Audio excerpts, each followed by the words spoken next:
Good afternoon, everyone. So today we're going to look at the 7 P's of marketing. And since primary school, you've heard about these 7 P's. It's quite interesting to know that this model was created in the 1960s by a gentleman called E. Jerome McCarthy. And he came up with these 7 P's. And if we look at the picture in front of us, we can see it's product, promotion, price, and place.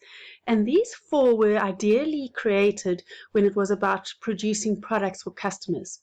The moment we started offering more and more services, we added 3 more P's. So the people, the process, and the physical evidence are called the service mix. You will also remember that when you had to develop a business plan, the marketing plan was perhaps the most important and the biggest component of your business plan. And if we look at each individual P, we'll just quickly identify what it is about. So when we look at the product or the service, we need to identify what is the product or the service that is going to be provided. Is it an essential good? Is it a luxury item? The next thing we look at is the promotion. How is the business going to communicate and promote this product or service that they have now decided to offer? Then if we look at the pricing strategies, what specific price are they going to attach to it? Are they going to undercut their competitors, or are they going to be exclusive and charge even more? Then when we look at place, it's about where the product or the service is going to be accessible to the customers.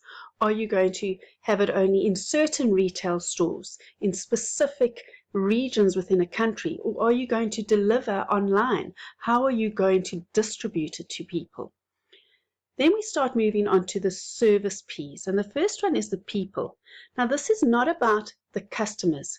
The people is about the staff that you are going to employ in order to sell and promote this product of yours. So please remember here, people does not refer to the external customers, but rather to your own employees. And then the process. This is the activities involved in the production and the sale of the products. Okay, so how does it go from you receiving it into your store, to putting it onto your shelves, to having it correctly labeled, to having it arrive at the till point, and then possibly giving an e-receipt to your customers? What is that process? And then the last one is the physical evidence. This is evidence or the physical environment in which the customers are going to be experiencing your product. So think of a store like Mr. Price. When you walk in, you can see there's tons and tons of clothing everywhere. And when they first opened, they were really more like a factory outlet. And a lot of their shelving were these big crates like you would find in a factory, and they'd be really, really tall. And that's why you'd need those like broomstick hangers to get things off at the very top shelf. And now that started changing a bit more. But you can also think of physical evidence as what noises, what sounds, what music are you hearing when you are in certain stores. And that in a nutshell is the 7 P's of marketing.